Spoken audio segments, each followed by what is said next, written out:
Jadi hari ni aku nak buat tutorial perambut pantai. Aku suka teknik ni sebab dia mudah nak buat. Benda pertama, korang kena ada rolling swivel macam ni. Ni saiz yang aku pakai. Lepas tu untuk tali perambut, biasanya aku pakai 30 ataupun 40 lb. Untuk mata kail, aku akan pakai daripada U-Pro. Panjang perambut tu ikut kesesuaian tempat korang. Biasa aku pakai setengah depa ataupun sedepa. Biasanya aku akan mula dengan ikat swivel ni dulu. Untuk ikatan dia ikut teknik yang korang selalu pakai. Yang penting ikatannya kuat, okey? Nak lagi solid, korang gunakan plier macam ni. Lepas tu korang teruskan ikat mata kail dekat bahagian sebelah dia. Part lilitan ni aku cepatkan sebab dia basic. Kalau korang nak belajar, korang komen dekat bawah. Okey, dah settle satu tali. Lepas tu korang ambil tali kedua, buat macam ni.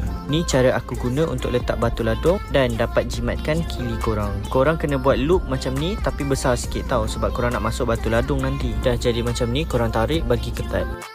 Dia akan jadi macam ni. Ni aku tunjuk cara untuk masukkan batu ladung dengan teknik yang aku buat tadi. Oh, korang jangan lupa bahagian sebelah dia letak swivel macam awal tadi. Untuk batu ladung dia akan jadi macam ni tau. Korang tarik bagi ketat. Dan dah siaplah perambutnya. Lepas tu korang masukkan dekat kili macam ni.